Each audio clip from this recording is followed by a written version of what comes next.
At the age of 18, my dad said to me before I went to war, "This is none of our native Indians' business going over there fighting with the Germans." He said to me, if the white people want to fight amongst themselves, let them. You know, you have no business over there. I said, Dad, it's too late. I've signed my name on a dotted line. I'm going.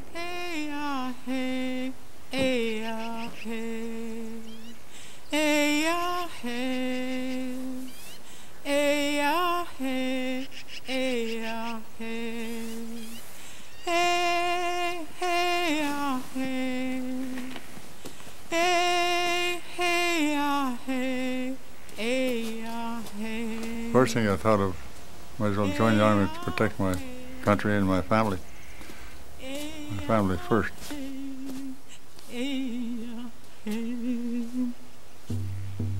There was a guy by the name of Hitler that was taking one country after another, and it was just a matter of time that he would come to capture our king.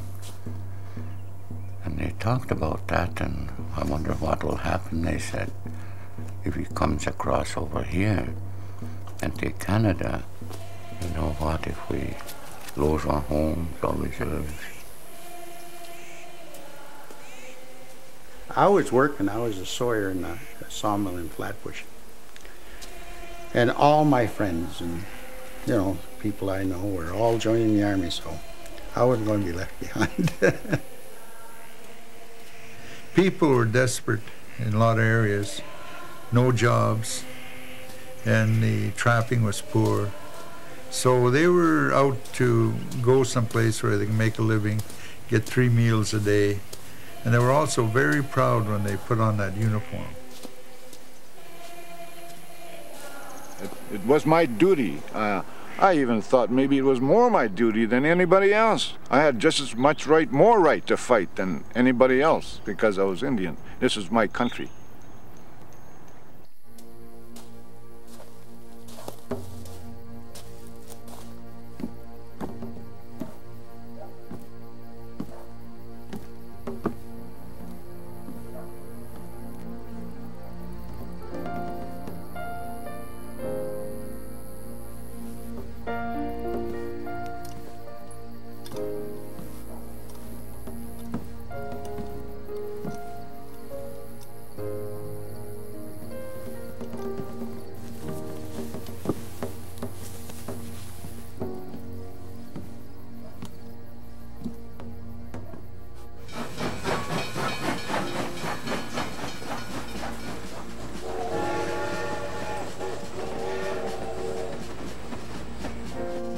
The world was at war, a war that reached into our homes and families.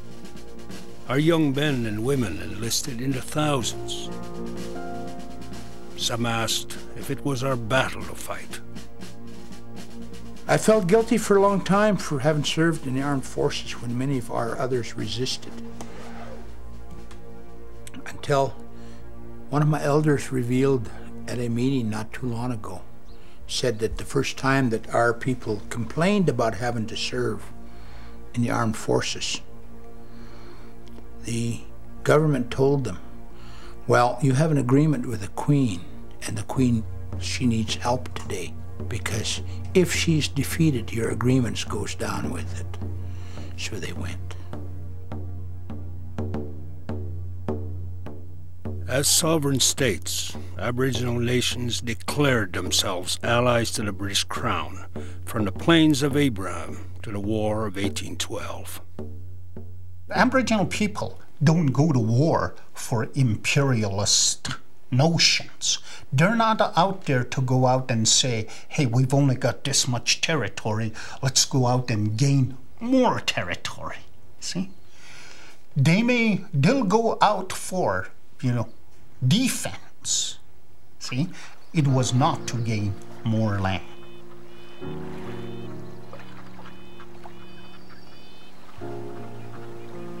For Aboriginal people, the whole view about land is really about relationships to the land. Their philosophy is that everything in the world is animate, and because it's all animate, everything in the universe is all interrelated. So when they're being brought into these skirmishes, into these battles, what's really at the back of the Indian's mind is somehow trying to maintain relationships with the land so as to bring about harmony and balance. Our young soldiers saw service away from this land. They served with General Gordon in Egypt and in the Boer War. When the First World War was declared, Indian, Métis, and our Inuit brothers enlisted as volunteers. Joe Daniels volunteered, so did Private Martin and Private Buck. Corporal Francis Pegamagabo, the most decorated Indian soldier of the First World War. Olympic athlete Tom Longboat, and Private Norwest, who never came home.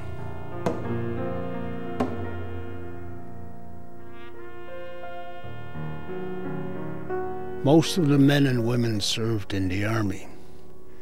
The Air Force and Navy restricted enlistment until 1943.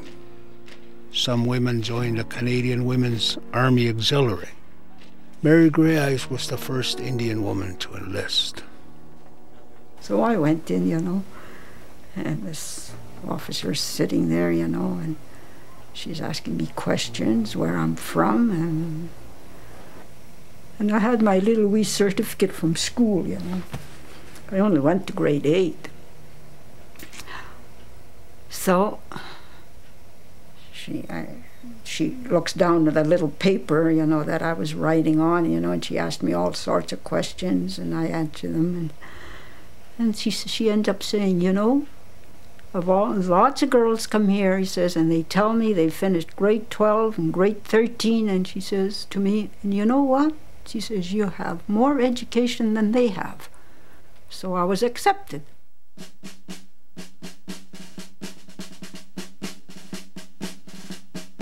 In almost every unit in the Canadian Army, you would find our young men and women. Like soldiers everywhere, they left behind families and wondered when they would next see their land.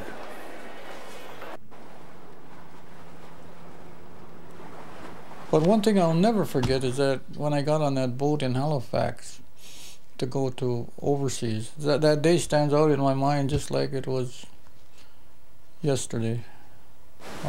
You know, heading out into the gray ocean. And right then you do a lot of thinking, you know. When they arrived overseas, they waited for battle alongside their comrades.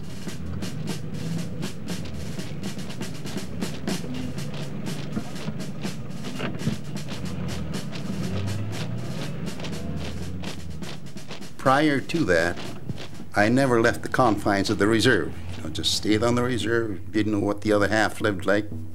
But when I did get into the Army, then I found out what other people were like.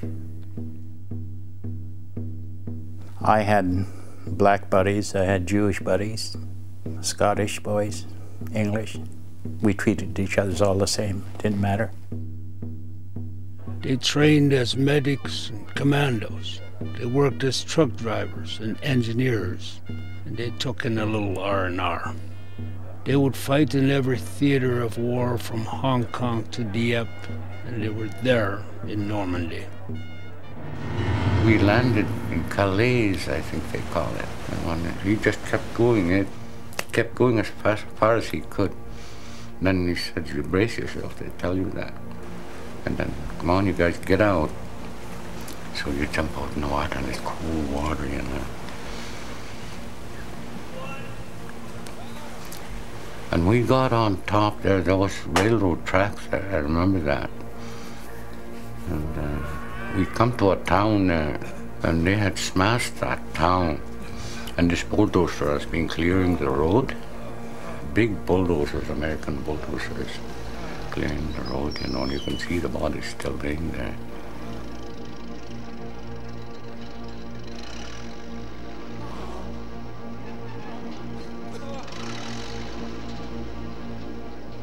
The hardest walk of my life I ever had is our mines. We had about 110 pounds of equipment on our back.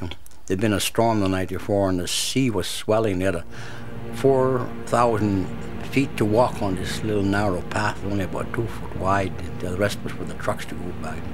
But I made it across there.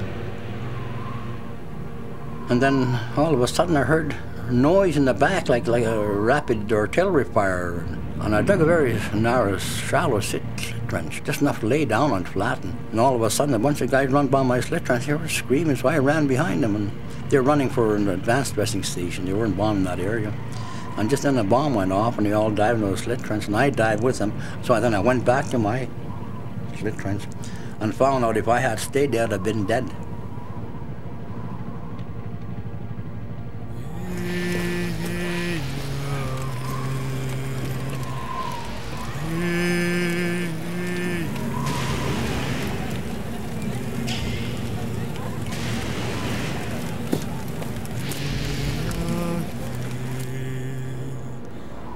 The one thing that really scared me more than anything was the smell. And it was right in the middle of summer, nothing was buried. There was horses, cows, humans, everything, but nothing buried. And that's what scared me the most, was the smell. But don't think I wasn't scared of the shells, because I was. If some people say they weren't scared, they're lying. I remember finding myself in a trench with my partner. We were told that we'd have to stay there for the night. And then all of a sudden it started raining so heavy that everything got wet. Everything we touched was wet. We couldn't even have a cigarette. And then bombing started to come. And the bombing was so awful, it just, the whistling and the sound of the bombing and never knowing where it was going to land. Between my partner and I, we had to sleep 20 minutes and wake up 20 minutes because one of us had to stay awake in the trenches. And I started to pray. I prayed and I prayed and I prayed. All I knew was Our Father and Hail Mary, and that's what I was praying.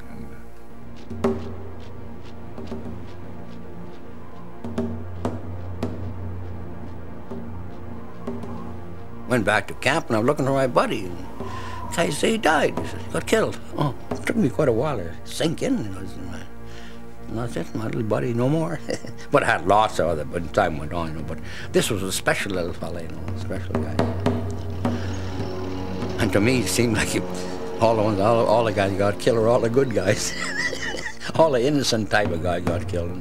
And the guys who were a little on the bad side seemed to live, including myself. Well, anyway, it's war. That's what war is all about. I did see some terrible things.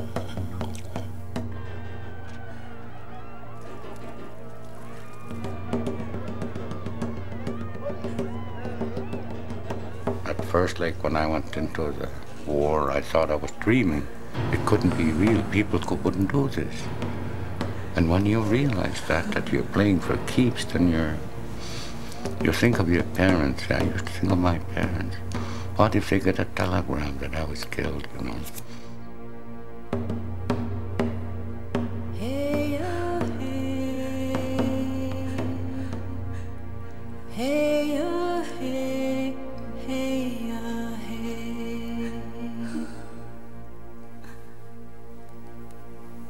And I remember my mom listening to the radio every night because they would broadcast what was happening overseas. She would pray at night for her brother who was in the army, for her husband who was in the army, for her son who was in the army, for her uncles and her cousins. They were all in the army. And I remember she used to pray all the time about that. And we would go to sun dances. We snuck to sun dances. And it would take us sometimes 2 or 3 days to get to a Sundance because they were still against the law. And we'd have to travel at night and camp during the day and hide and not talk in the wagon on the way to the Sundance. And she went there to pray for these men. They went over in, as I said, somewhere at the end of July or August 1940. And their first action was at Dieppe. They had a half a mile of stony beach, and then they had to make their way up this plateau into the city. I don't know just when he was killed, but the other brother was shot up, and a telegrapher from out to Hagersville came out there with these little yellow telegrams. There must have been thousands of them that were delivered across Canada, and sort of that brusque language they regret missing in action. That's the way he was classed. And then a couple months later in the fall, somebody came out again with a little yellow telegram. This time it was good news because it said he was a prisoner of war.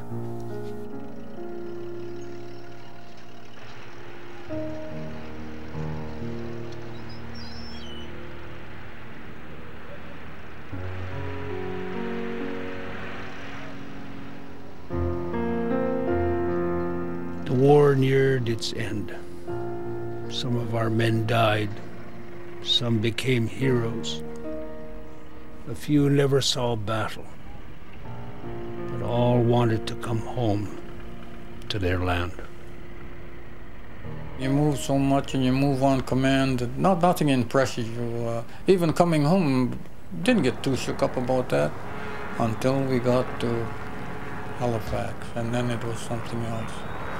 Those boats met us, those fire boats, and they were shooting those big streams of water up in the air, and a big bomber kept circling the ship. Then it started to get to be fun to be home, eh?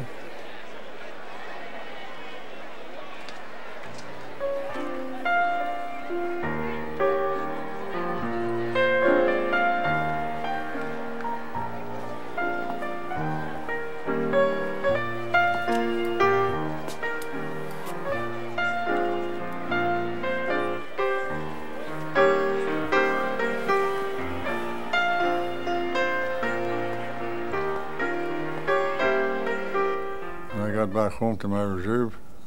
I live at John Smith Reserve. That's 9 miles southeast of Prince Albert. Got back to my family. Oh, they were glad to see me back home. They were very glad. Everybody very glad. They made a big dance over me. Well, that was good. They were happy.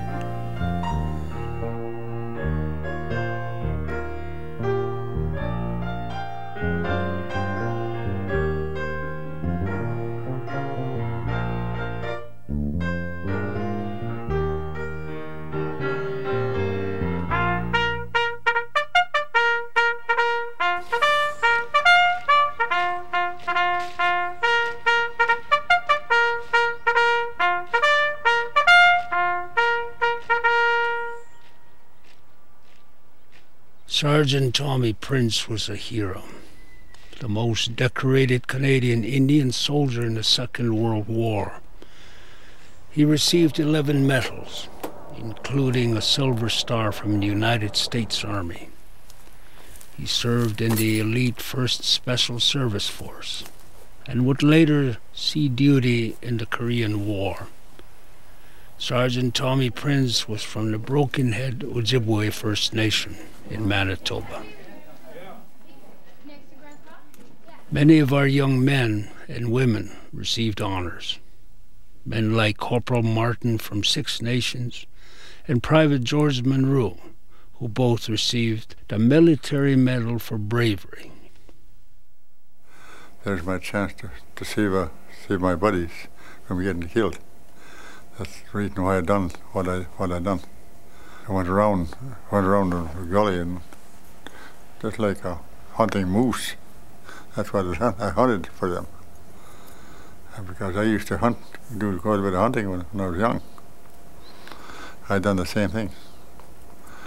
I hunted down for them. I got them, and since they get me. If you can get them first without getting you, you're the one. You're a hero, eh? I guess that's where they put it. But I didn't feel like a hero. No. Well, I felt proud of myself after I found out what happened. I I have to think to myself, how did I do that? Well, that's pretty good. We owe a great debt to these veterans, and I'm very sad about the way they were treated when I talked to them, about how some of them have lost their status as Indians because they participated in the war, how some of the reserve lands were cut off and given to white veterans, how some of the veterans were given lands in their own reserves. These were really awful insults that they had to endure. It has truly been said that Canada's program for the re-establishment of war veterans leads the world. The film you are about to see centers on one part of this program, the Veterans Land Act. In it, you will see illustrations of how veterans are assisted in securing homes of their own and taking their rightful places in the life of the nation. There's no place like home. This is basic in the Veterans Land Act. I'm not quite sure of what I'm entitled. No, he said a word. And of course, the other veterans that are not Native, they were told what they were entitled to, but not us. When I come out of the Army, I did apply for a block of land that was available there. And I was told at the time that they couldn't sell it to me or lease it because it was a flood hazard. It was partly underwater in 1935. But while I was turned down for that piece of land, downstream along the Slave River, there was half a section of land there given out to an un-Aboriginal veteran. I often wondered why I was treated different being an Aboriginal person. The meanest war veteran, as far as I'm concerned, they're forgotten. Not only by the provincial and federal government, but society as a whole. I think we're all agreed that this man McLean's just the type we're looking for. You've all read the case. 4 years service overseas. He asks to be qualified to buy this house and 2 acres at Ancaster. A good property, close to the bus line, fine for vegetables or maybe chickens later on. The vendor asks $4,200. What do you think, gentlemen? McLean looks a good sort of fellow to me. The kind of man who stands on his own feet. Are you satisfied to recommend Fred McLean for qualification under the Veterans Land Act? Yes, I'm quite satisfied. When our veterans came home, the Department of Veterans Affairs turned over the treatment of Indian veterans to the Department of Indian Affairs, and they just botched it up. They did a very bad job of handling it. Inside of a year, I got a fully furnished house, and I'm married, and my wife's a little baby, already 3 months old. And then came the biggest shock of my life, and one day this knock at the door, and this young man looked there, a well-dressed man, very authority voice on him. He knew who I was, he knew where I came from, and I thought to myself, he's probably from Indian Affairs. He's come to shake my hand and give me a pat in the back for doing so good for myself. And he said, "You're Wilfred Brass." I said, "Yes, I am." He said, "Do you know that you have this, you own your house?" "Yes, my house." I paid cash for it. "Do you know that you violated the law?" "What law?" He says, a treaty Indian says can't own any property. Then I was a little bit annoyed because it's only 2 years since I got my discharge. So I said, "You mean to tell me that fighting for the war for this country, that I can't have no right to own property?" He said, "No, you have no right." And a couple of months later, I got this card. I was showing you about this in France. So I'm not an Indian anymore. I'm in French, but I don't know what to call myself, you know. It says on there now I can vote, and I enjoy all the privileges of His Majesty's subjects, you see. So I guess, in other words, I guess I made myself a first-class citizen by doing that, but I've lost my rights as an Indian, see. I don't have to be called a hero every day, but I want equal terms as anybody else. But I can't seem to get it. There were Native soldiers who received the benefits available to other Canadian soldiers. But overall, the record is dismal. Whether land grants, or training programs, civil service jobs, or family benefits, information was withheld or programs were simply not applied. And it was not just soldiers who were affected. First Nations communities lost land. The government of Canada, under the Soldier Settlement Act, was going to give lands at a very cheap price to returning veterans. They ended up zeroing in many, many cases, on Indian reserve lands. And without telling the Indians what it was all about, one way or another persuaded a whole band to surrender parts of their reserves. I don't understand that. Why? Why they take our land away from us in the Martini Reserve and give it to the veterans? Why? When I go by Mountain, I just about cry for it. I just look at it. We love it in there. We love our land. The entire Montney Reserve was taken through the Soldier Settlement Act and sold to non-native war veterans. This is former IR-172 Montney. 18,000 acres, a little over 18,000 acres.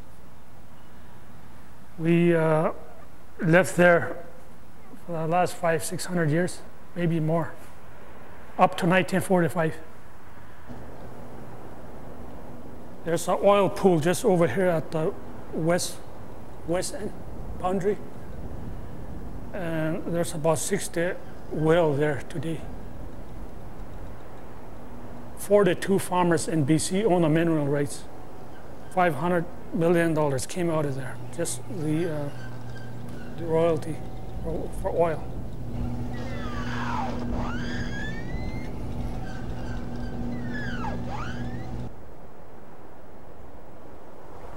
This is where they put us back in 1950, after we lost the reserve. For 5 years, we didn't have a reserve. They moved us here and they built a schoolhouse right here. This is where I went to school. We come here in the morning, and then we stand around the pot-belly stove before we warm up our hands and before we take our desk.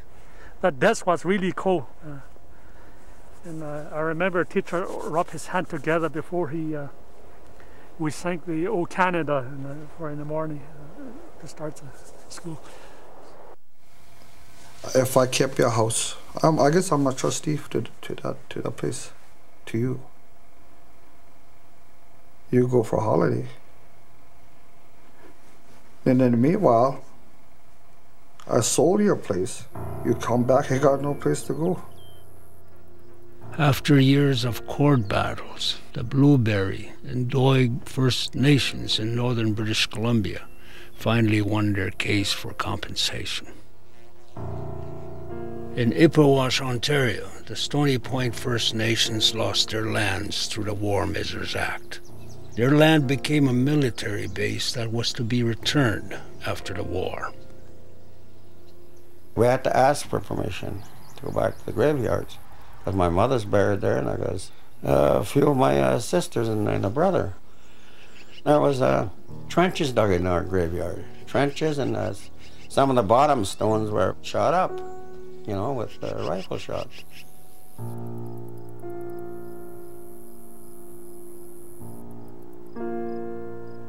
And it was horrible the way, there was one family living way back in the bush there when the army moved in, and they were firing, and then all at once, even the army tells you this, that they didn't know there was a family living back there, kids running in front of their firing, and they stopped it and they said, holy jeez, there's a family living here.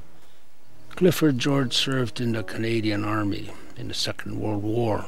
He helped lead the peaceful return of his people to Ipperwash. Because my dad wrote to me several times, and he said, don't worry, son, as soon as you come back, your land will be here. But I went overseas in good faith, and I fought for them in good faith, and I come back home to nothing.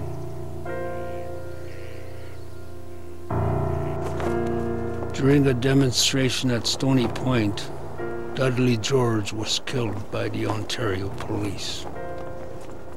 All of these problems ended up having very devastating results, sometimes tragic results for individual veterans and so on. And of course, the government at the present is denying responsibility. They're denying the fact that the Indians didn't have to lose Indian status and so forth.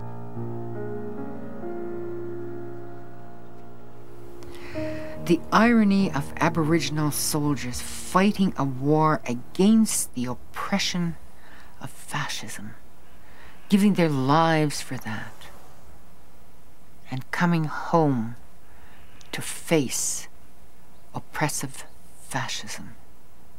When I come back from overseas, they wouldn't allow us to go curling, they wouldn't allow us to go golfing in this town where I was. And when you went to the show, the Indians used to have to sit on one side of the picture show, you know. I came to have a terrific inferiority complex. I couldn't look anybody in the eye. I had my head down all the time. And I just as soon, if I did look up, I'd just as soon hit you person than look at them. And that's the rage in me at that time. I used to break out in sweats. I'd be yelling. My dad finally put me in the caboose to sleep. Because I wake up my brothers and sisters and that. So I used to sleep out there. And the only way I could forget that was get myself stoned, really drunk. And then I'd sleep till whenever sun up. But I used to, under the bed I used to look and there'd be a bottle there. I'd do it all over again. And I think as a result of war, a lot of the former guys that were in the war got into that,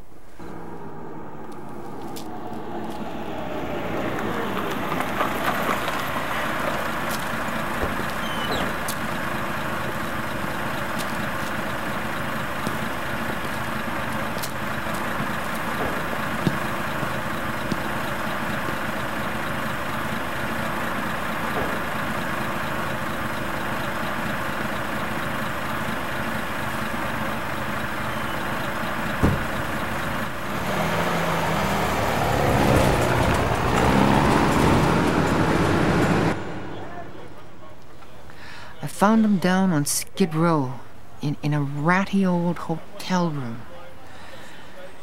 And he had a pair of pants that were long out of date. And a pair of boots that had certainly seen better times. We were talking and I was asking him about the war, and he came to a part where he just could not talk anymore. He was completely overcome and overwhelmed with emotion at his memories. I said thank you, and I just said his number and his rank, and Tommy stood up at attention.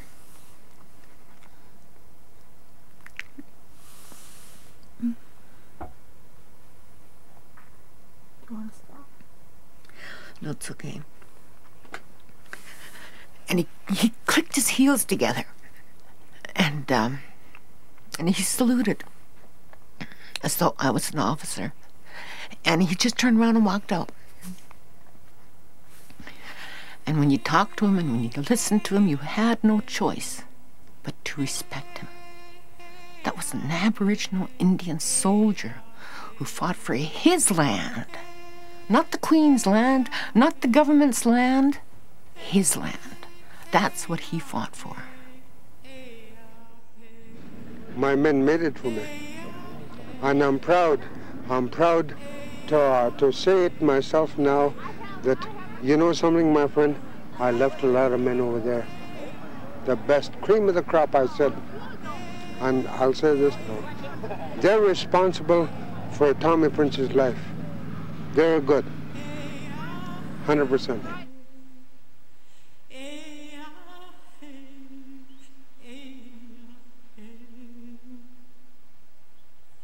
I was a veteran and of the Second World War. My father was a veteran of the First World War, and we never give it a thought that maybe we'd done something for our country, that we'd done something for our Indian people. Never realized that there would be a time when all us veterans would get together and start spearheading our path towards some recognition.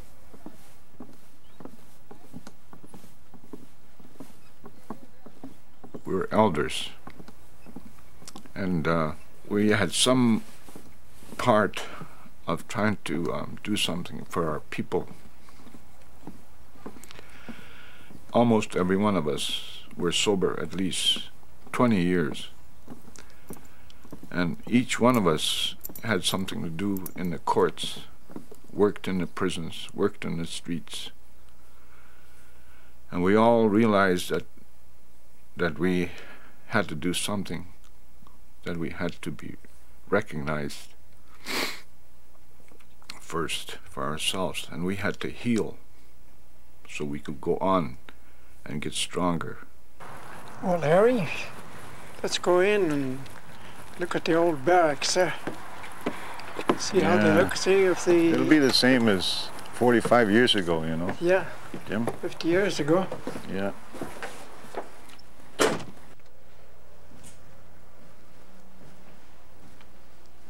wonder how many beds you have. I never counted them.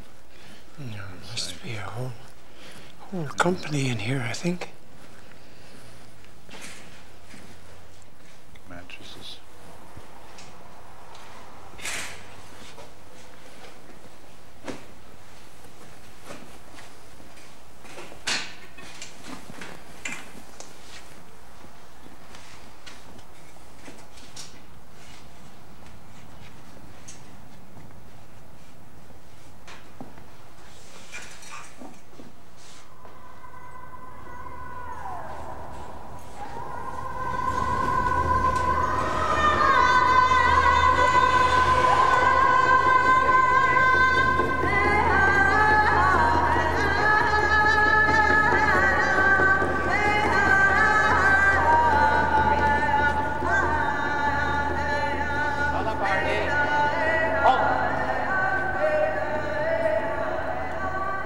As Aboriginal people, we are taught to pay tribute to our veterans. They carry the flag in the grand entry of our powwows, and they carry the memories of those we lost.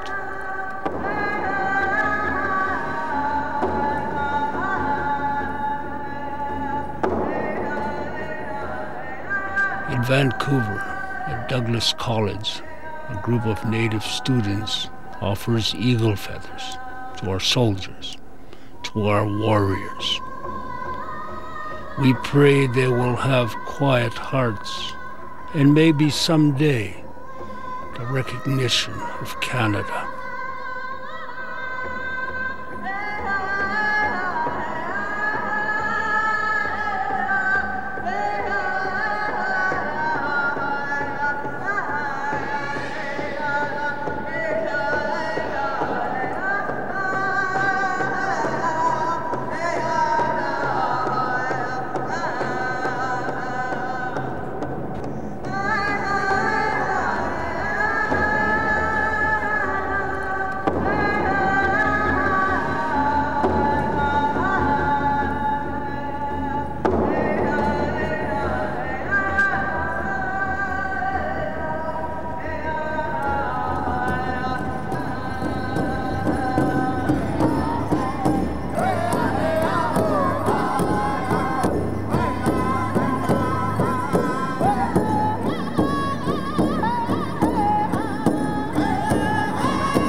This is one of the first, one of the women that went from Muskeg. I think she was the first to join the army. My uncle Bill and his brother Stanley. Alexander Toppy's him is Clifford and Wallace's dad, I think. George was one of the 9 brothers that volunteered for the Second World War. Joseph, another, and Emil still lives in Saskatoon. It's not that long ago, you know, that Crees thought very highly of their warriors, the people who stood up to defend themselves against the Blackfoot, the Dene from up north, the Sarcee. It's barely 100 years ago that this was happening. They were a very important part of the community. They were a very necessary part for survival. So I think some of that spirit has been carried through to the present day.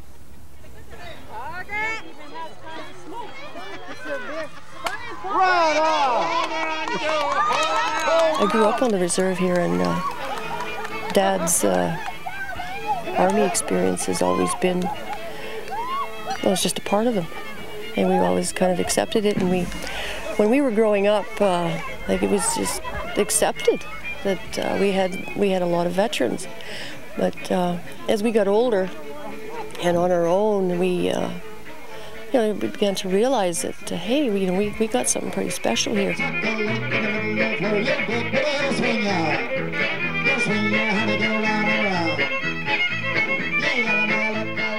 The memorial, I guess it's our way of saying, you know, we recognize the contribution you've made to not just this community, but the country in general. As far back as I can remember, the people, the men and the women who had joined the army over the years have always been important people in the community. They've been given recognition by the community, a general recognition.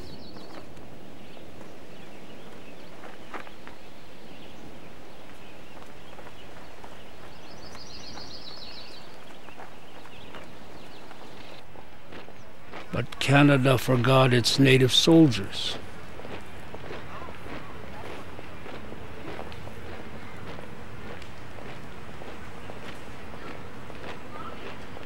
It took Canada almost 50 years to finally invite Aboriginal veterans to officially lay a wreath in the nation's capital, Ottawa, on Remembrance Day.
But we hope that this pilgrimage will allow us to recover by coming to visit those of our relatives and friends who are buried here in all of the cemeteries in Europe. I would like to do the prayer song once again as we bow our heads. O Hilo, Hilo,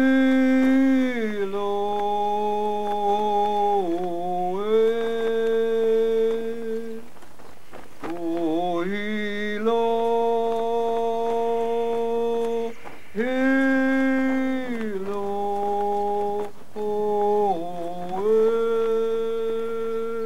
A group of our veterans traveled overseas to give recognition and remembrance to those they left behind in the cemeteries and on the battlefields.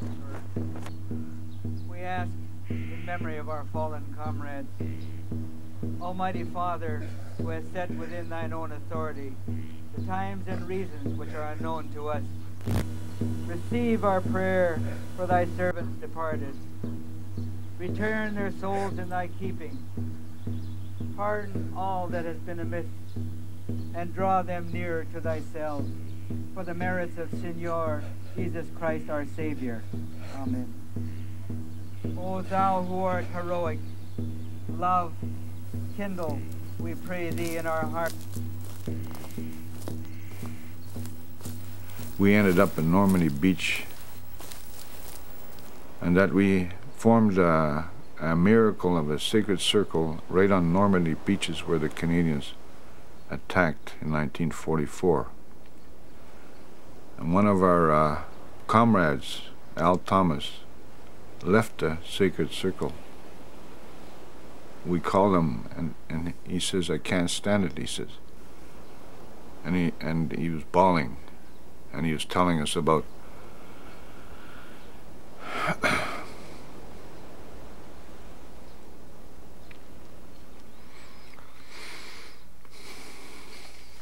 a buddy that died on his lap, and he came back to the sacred circle, and we all bawled like babies.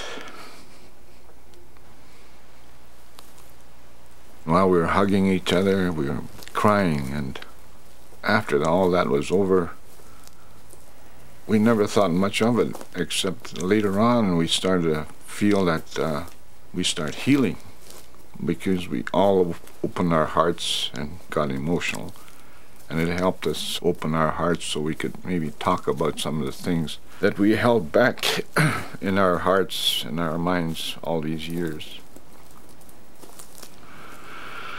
But I wanted to bring this experience in my Second World War because it wasn't a waste of time, and I believe it was my destiny to go over there.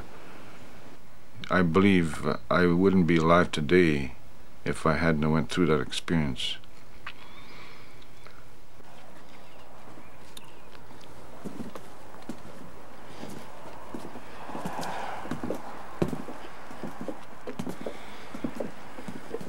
Watch your step now.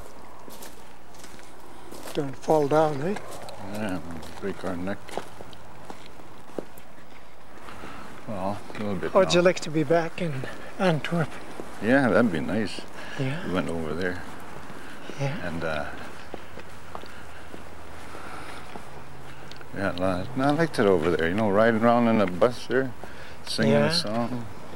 Yeah. Don't keep looking around at the park here. Kinanas kumgona kiota kagi hitsi nuden tones. Tremage gavehats tu skaimnog. We owe you so much for protecting our land. We hope that our future generations don't have to experience the same thing, to see what you saw.